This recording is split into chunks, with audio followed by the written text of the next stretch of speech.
realismo, o simbolismo e, finalmente, a sensibilidade do século XX. E quem a descobriu não foi um dramaturgo, mas sim Fernando Pessoa. Como vemos, o teatro é uma manifestação tão popular e viva que ressurgiu mesmo no mais profundo do povo e resistiu ao período mais negro da história da cultura, que foi a Idade Média. E hoje, como é que é hoje? O teatro vai continuar a resistir a tudo, nomeadamente ao cinema e à poderosa televisão. Eu convidei 4 figuras do teatro muito conhecidas e que têm, com certeza, histórias para contar e falar do teatro em Portugal. Primeiro as senhoras, Marina Mota. Olá, Marina. Olá, boa noite. Olha, tu começaste, em termos de teatro, muito nova, no dia 27 de março de 1982, numa revista chamada Chá e Porradas. Exatamente. Ainda te lembras? As coisas que tu sabes. Olha, e ainda te recordas qual foi o teu cachê ou não? Acho que ganhava 30 contos por mês. Ainda te recordas do que é que fazias? Com os 30 contos? Não, pouca coisa. O teu papel? Não, eu estreiei-me... Era uma revista, fazias várias coisas, claro. Não fazia muita coisa, porque eu estreiei-me na revista com uma atração nacional para cantar fado. E o que é que cantavas? Cantava um fado que se chamava Ferro Velho, no primeiro ato, e, sinceramente, o outro não me lembro. Lembro-me melhor do Ferro Velho, porque acho que cantei 7 ou 8 vezes, porque era de obrigação nas estreias, antigamente, bisar muitas vezes, para ser êxito. E, então foi assim. Fazia pouca coisa, cantava 2 fados e uma preparação de um final. Tu apareces no teatro muito pela força da música primeira, porque eras cantor. Tu começas a cantar muito miúda, não é? Eu comecei a cantar por volta dos 8 anos. Tinha 8 anos de idade. Outro convidado, um nome prestigiadíssimo do nosso teatro, um grande senhor do nosso teatro, Filipe Laférie. Aliás, Filipe Laférie inicia-se com a atividade teatral em 1963, no Teatro Nacional, com Amélia Rei Colasso. É assim ou não, Filipe? É, exatamente. Foi no Teatro Nacional, numa sessão especial de Gil Vicente, que eu acho que tem essa curiosidade, que foi a única que o Salazar viu, no ensaio geral. E eu fazia figuração simples, não é? Mas lembro que a Palmira Bastos fazia, e muito bem, o pranto da Maria Parda. E eu entrava, era um dos jovens que entrava no alto da festa. E depois, quando é que desaparece o ator e fica só o homem dos grandes espetáculos da produção, o homem da cenografia e disso tudo? Eu fui durante 12 anos ator, mas a minha paixão era ser encenador. Eu acho que sempre tive essa paixão do ator. Eu tinha curiosidade, até não era mau ator, mas rapidamente quis sempre ser o encenador. É a figura que eu mais me realizo no teatro, não é? Outro convidado, um grande nome do teatro, da televisão, do cinema, mas hoje fundamentalmente vamos falar do teatro e vamos levá-lo até o tempo em que começou. Nicolau Breiner, o nosso querido Nico. Olá, Nico. Boa noite. Começaste em termos de teatro, lembras-te da primeira coisa que fizeste?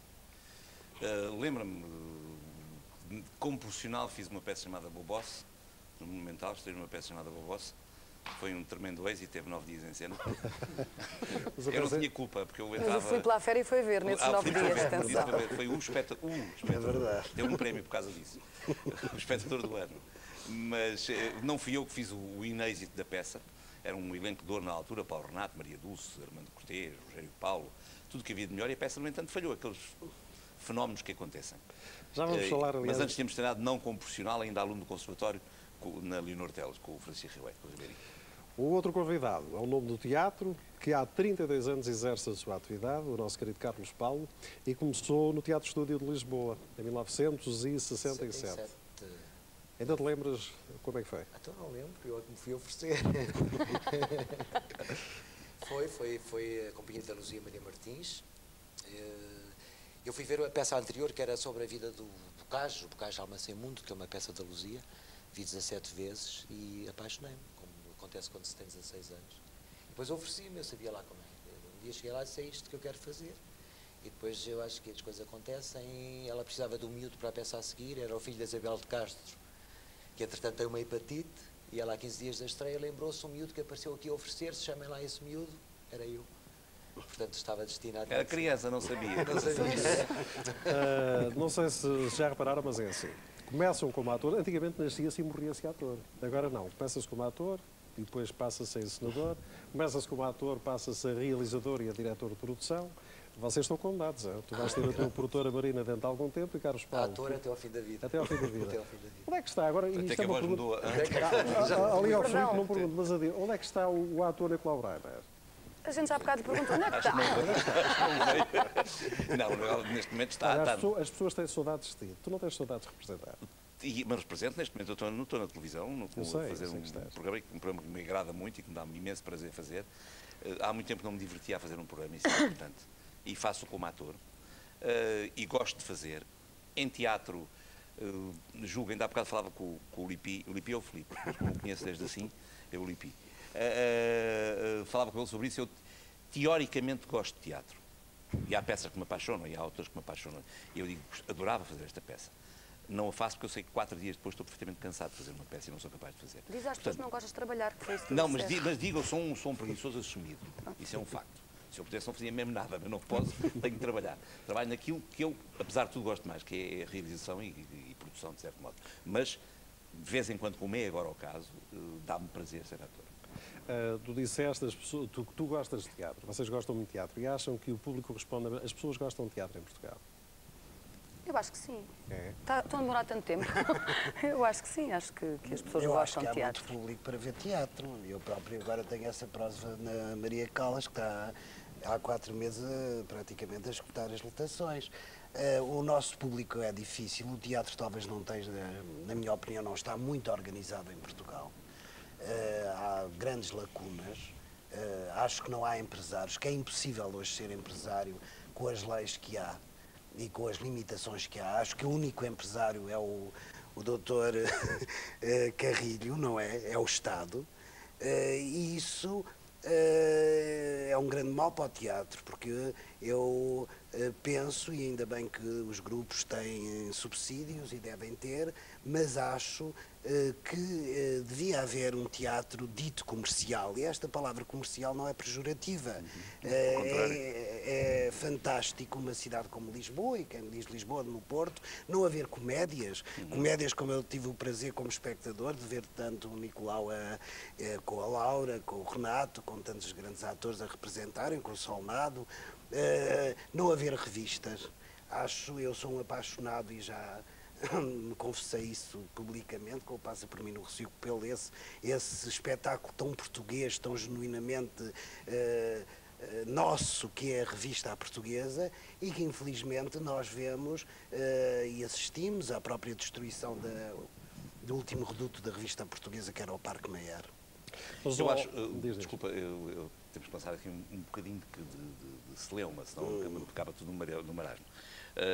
E discordando um bocado com o Filipe, que fez espetáculos muito bonitos em Portugal, ou com a Marina, que é uma grandíssima atriz. Tu não sei qual é a tua opinião, mas eu acho que ainda não sei qual é a tua opinião sobre isso. Eu acho que o público em Portugal não é um público de teatro. E nós vemos que ao longo de 9 séculos como país, como identidade como um país, existem 6 ou 7 autores de teatro. E temos uma coisa tremenda, enquanto em Inglaterra se protegeu o teatro, e repara que o teatro vai para a frente, o próprio Shakespeare vai para a frente, porque existem os grandes nobres ingleses a protegerem o teatro, a fazer os seus teatros em casa. Em Portugal isso não se passou. Há documentos da altura, da época do século XVII, em que os londrinos pedem para acabar com as lutas de ursos na rua e pôr em teatro. Em Portugal não se passou o contrário, se calhar. Mas o que é facto é que não houve um apelo muito grande. Eu não sei se o português é um grande espectador de teatro. Isso é uma coisa que eu não estou a dizer que não seja, estou a dizer que ponho um grande ponto de interrogação sobre isso. Se fosse, eu julgo que o que tu dizes e muito bem, que é realmente espantoso, desculpa interromper, mas é o único país do mundo em que se passou o seguinte: o teatro dito independente, que eu acho que é independente porque tem subsídios, mantém-se, esse é que é dependente. Sim. O teatro dito comercial morre, cai. Isto é um fenómeno espantoso. E é uma embrulhada de coisas que passa... Que ninguém tem coragem de desembrulhar. E de dizer publicamente aquilo que é preciso. A falta de empresários é fundamental. De empresários e de apoios para os empresários. Exatamente. Porque assim, se subsidiam as peças no dito teatro independente, que são feitas às vezes numa rotunda preta, com 2 atores a dizer um texto, e onde não existe nada, e essas empresas ou essas entidades têm 40 ou 50 mil contos de subsídio, não é? porque é que nunca se apoiou o teatro ligeiro, nomeadamente o teatro de revista. Quer dizer, para o teatro de revista tem que haver empresários e entidades individuais a pôr o seu dinheiro para fomentar a cultura deste país. E para o outro, não, o Estado encarrega-se. Porquê? Porque não, aí tens o Teatro Maier, o Teatro do Parque Maier é uma coisa pobrezinha, é feito por atores muito brejeiros. Eu acho que o teatro não está separado da sociedade, nem da vida das pessoas. E o problema é que Portugal tem problemas específicos, que não são só do teatro. Eu pergunto quais as coisas básicas neste país que não são subsidiadas para poderem existir. Sim, até plantar uma batata. Nada. O papel do jornal, a agricultura, etc. Isto quer dizer, e em relação ao público de teatro, eu estou um bocado de acordo com o Nico, e tem a ver com toda a nossa história e com a falta de democracia que sempre existiu em grandes períodos da história portuguesa, onde, de facto, a cultura foi só manejada por determinadas classes. É óbvio que o teatro, como forma de expressão popular, até tem a sua maior expressão neste século XX com a revista. Exato. Serviu de resistência até a um certo regime.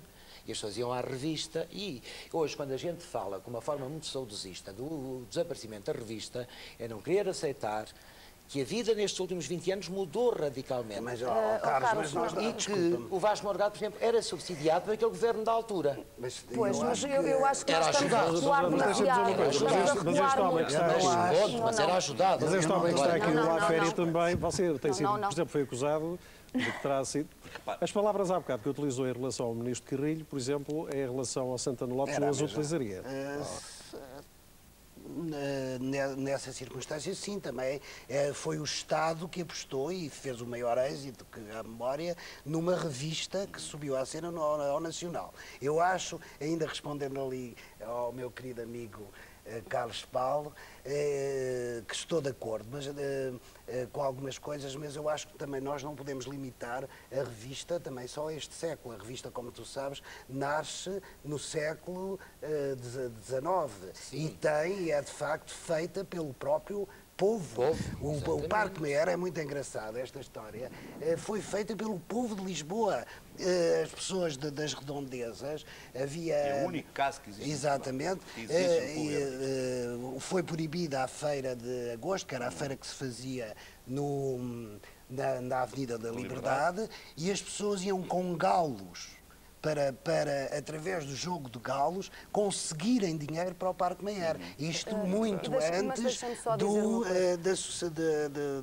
portanto, da família Maier comprar o Parque Maier. E foi exatamente o povo português que fez o Parque Maier. Não te esqueças também, desculpa, que a revista, pronto, há dois tipos de revista. A revista, digamos, erudita, do Guerra Junqueiro, do Eduardo Schwalbach, mas também há a revista que nasce nos bairros populares. Havia o grande teatro de Alcântara, e isso é que dava essa força popular. Portanto, é por isso que eu acho que o público português gosta de teatro, embora não se possa comparar, e tu disseste muito bem, com o público inglês, com os anglo-saxónicos. Mas repara que nós estamos a limitar